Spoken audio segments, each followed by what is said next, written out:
It's a pleasure to host Hemanth Manikantan from the Rama Research Institute. He's a PhD student. He's finished his PhD under the guidance of Professor Biswajit Paul and Vikram Rana. Indeed, his PhD is twofold.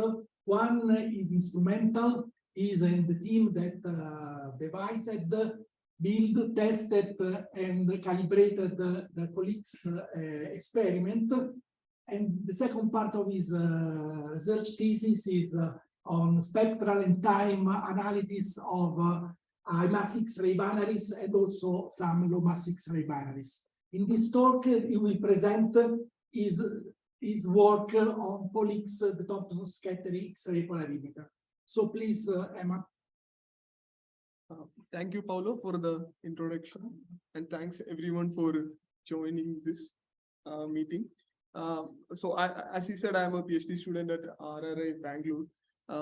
Today, I would like to talk about POLIX, the Thomson X-ray polarimeter, which is being built at RRI, and I've been working on it for my during my PhD. Should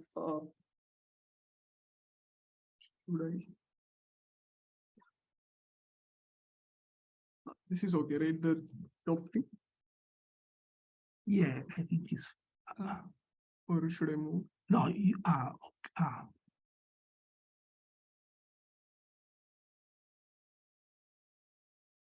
I don't think I can move it. There is a problem with you cannot do it like this. I can. Okay. Yeah. Okay. I think that.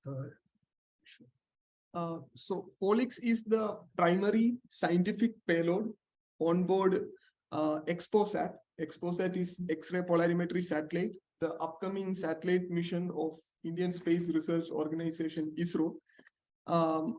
You can see a sketch of XPOSAT here. At the top deck, you can see the sky blue thing, which is POLIX.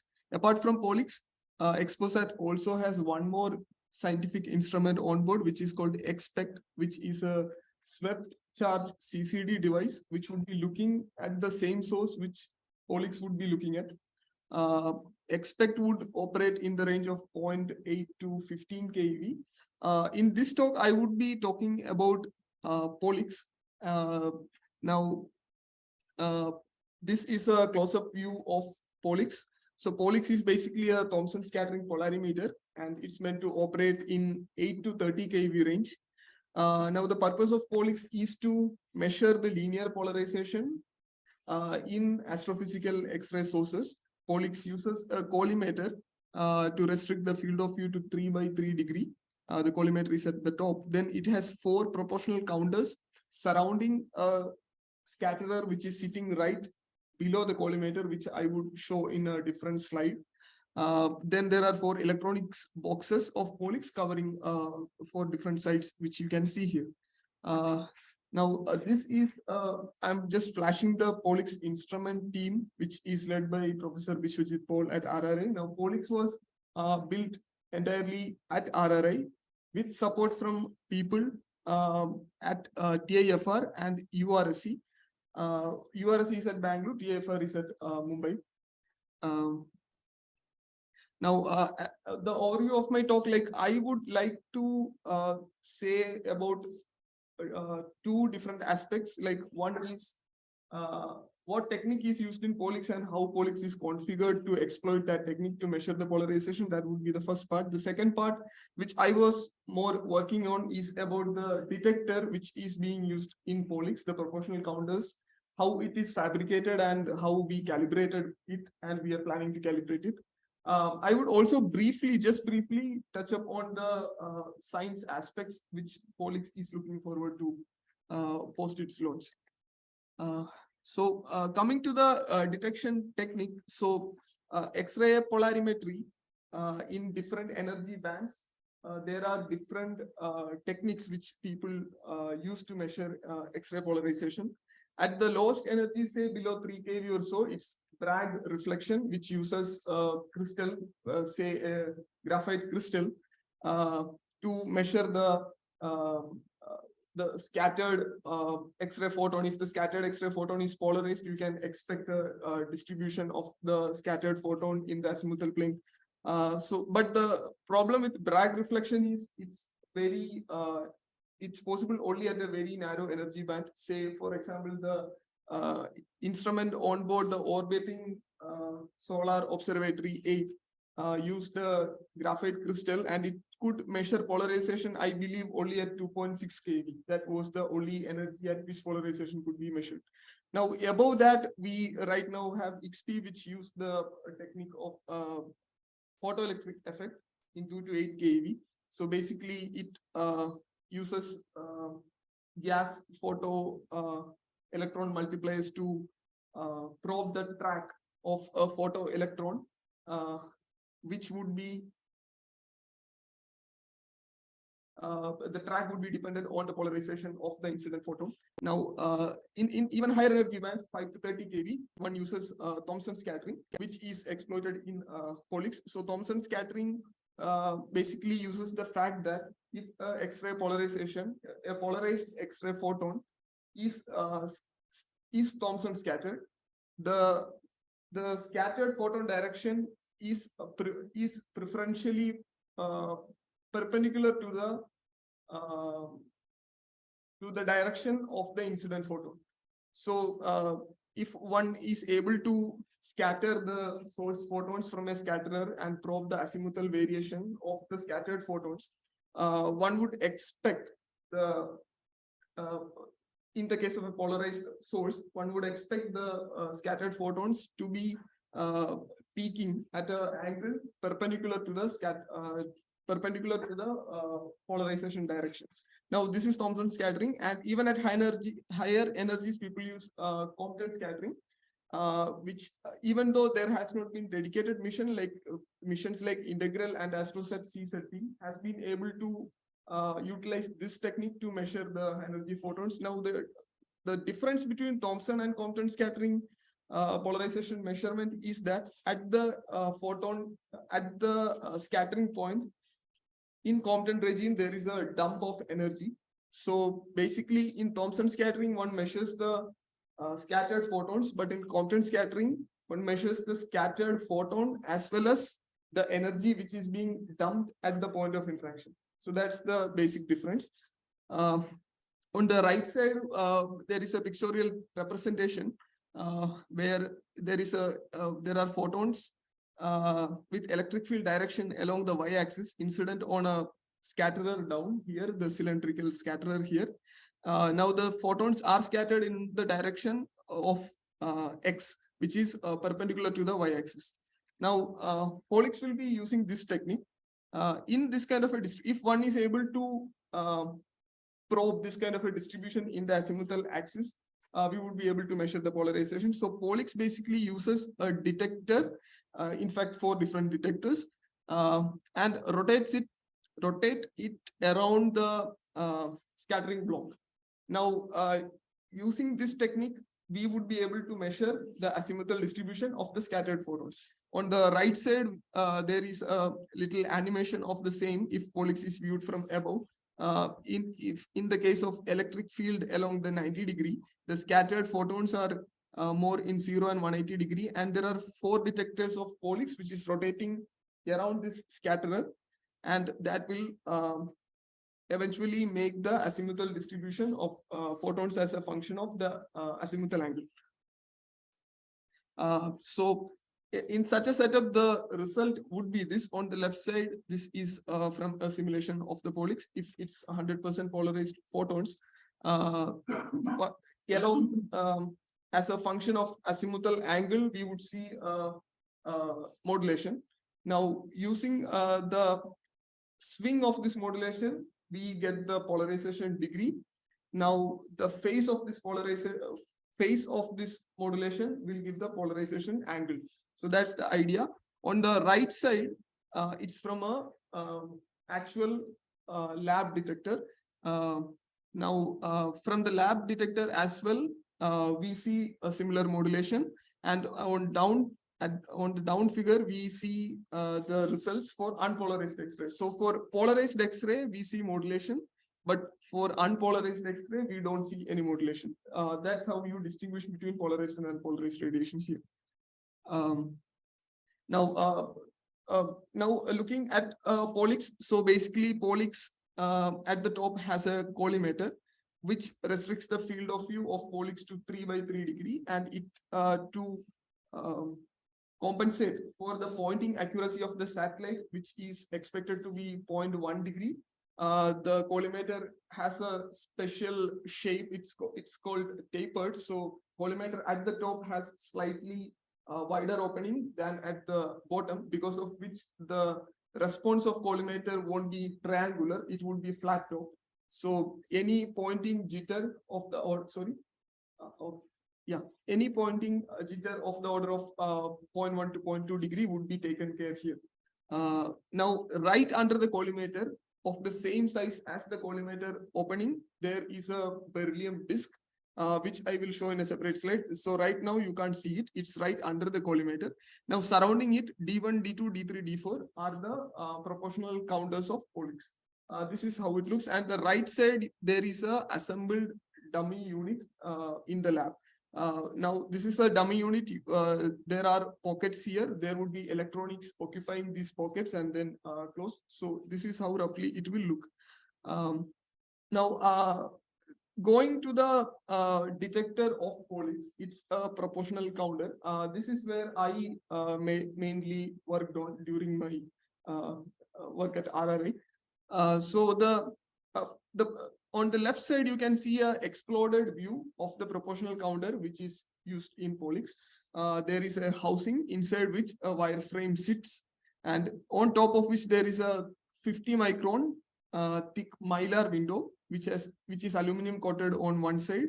And this mylar window will be holding a pressure of 800 torr. And since the mylar window will see in the space a pressure difference of 800 torr, it has to be supported with the plate. And this is the green one, the window support plate. The window support plate supports the mylar, but it has openings in it so that the X-rays can pass through.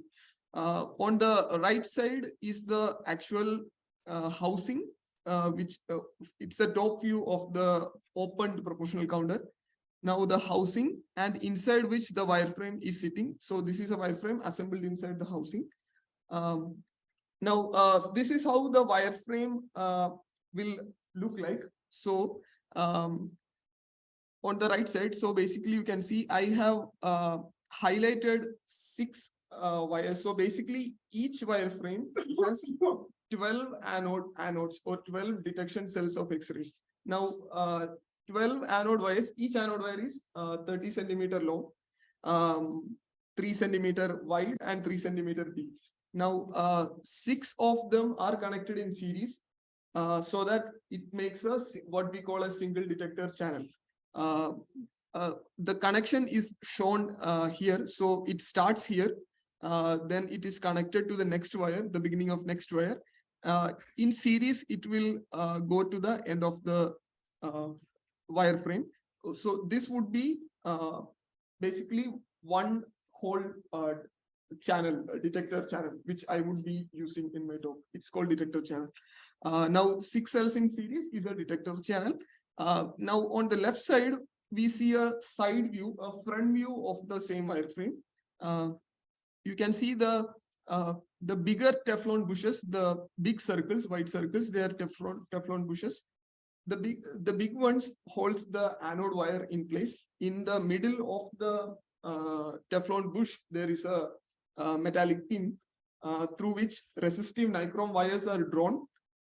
Then tension is applied to both ends, and gold-based epoxy is applied to the pin. After which it is cured. I will show like the curing process later. Now there are 12 of these. Each of them are 25 micron thick wires. The diameter of wire is 25 micron. Now the 12 anode wires below are the veto or other anti-coincidence layers. There are 30 of them. Now the anti-coincidence shield, they have the size of the same length of 30 centimeter, but it's slightly smaller size with half of it, 1.5 by 1.5 centimeter. That is the size of the veto layer. So basically, when an X-ray photon is incident in one of these anode cells, it would be detected there. Then the charge which is detected at the wire will travel to both ends of the wire. Then that will be detected using a charge sensitive preamplifier converted to a voltage. Now the voltage peak output would be the output of this. Now that information is useful for the polarization measurement here. Now here on the left side we see is the fabrication process of the wireframe. So as I told, the anode wires, after the gold epoxy is applied, it has to be baked in an oven for 3+ hours at 100 degree for curing. And this is the process where the wireframe is inside and the heater is switched on. So once the wireframe is fabricated, we take it out, assemble it on the housing. Now on the right side is the figure where the wireframe is assembled to the housing right before putting the mylar window and the support plate. So this is that. Now once after putting the mylar window and the support plate, we take it for evacuation. On the right side, you can see the detector on the evacuation area. So if you see my mouse pointer, this is the detector. Now on the back side, there is a gas port. Through the gas port, we connect a pipeline to the gas filling area, which is here. Same photo is shown at a different angle here as well. Now on the way, there is a turbo vacuum pump which is connected here. So what we do is, this turbo pump is ran straight for almost 5 to 6 days, so that we achieve vacuum levels of 10⁻⁻⁷ millibar. Now once after this, using this gas pipeline, we carefully by operating the gas pipeline, we fill the detector with the required gas mixture. Now the gas mixture required is 90% xenon, 9% argon, and 1% methane. Now this is filled at 800 torr of pressure. Now this filling is done through this by operating this pipeline manually. Now on the left top, you see a gas filled proportional counter, one of the proportional counter. Maybe you can't see the shiny little pockets are the mylar window openings through which the X-rays will pass through. Now the crisscross pattern of aluminum is the mylar support plate, which is holding the mylar window at place. Now removing two of the detectors of Polix, this is how it would look.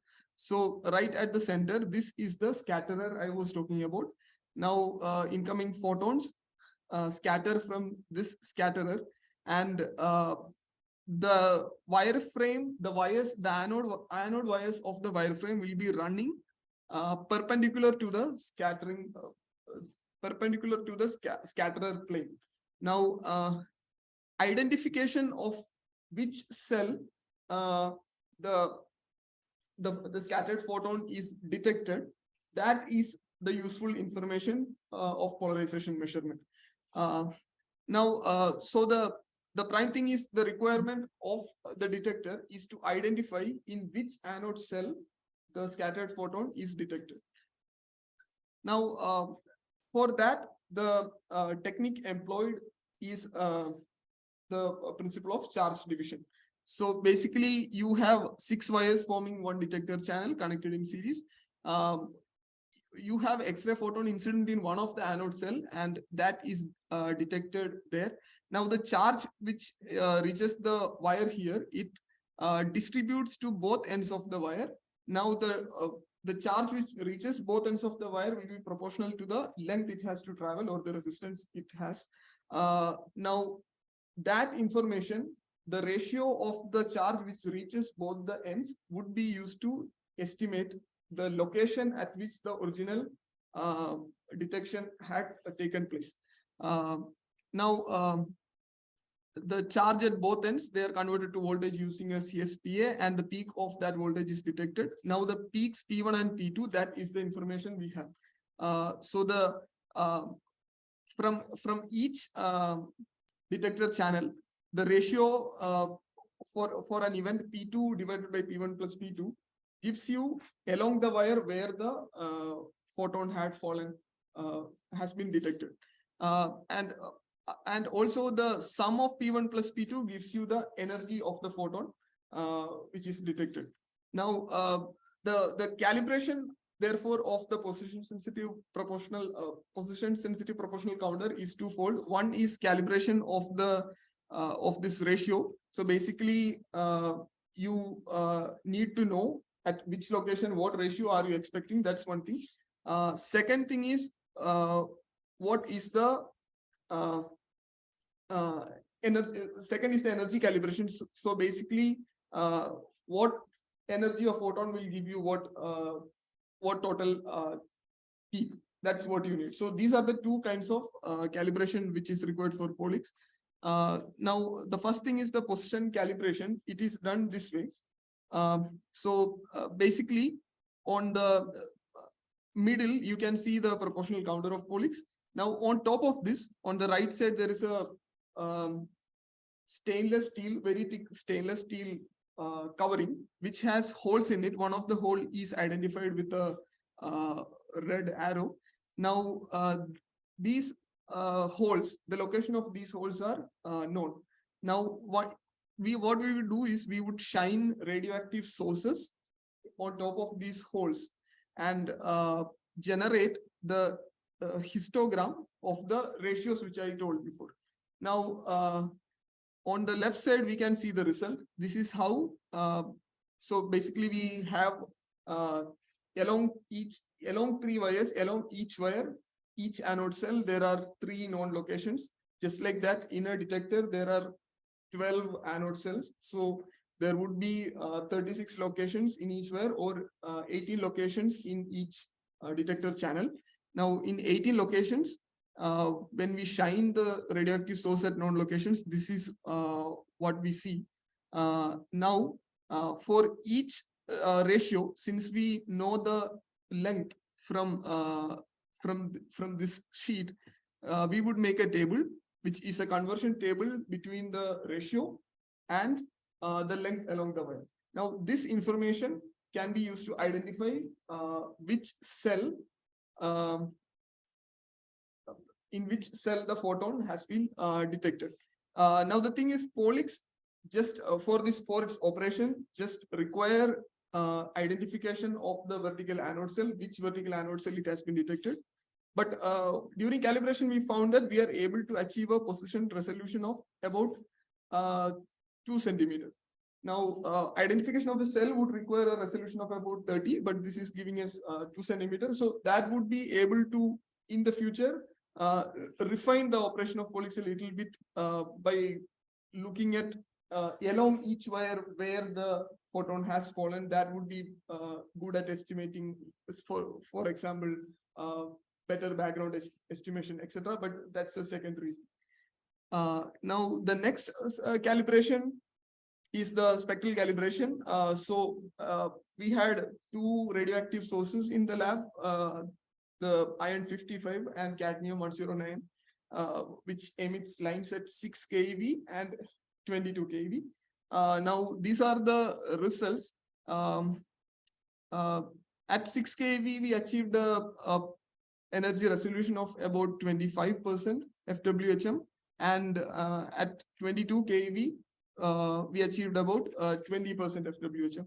And this is required because POLIX would be also doing energy resolved polarization. So some kind of energy calibration is spectral calibration is required.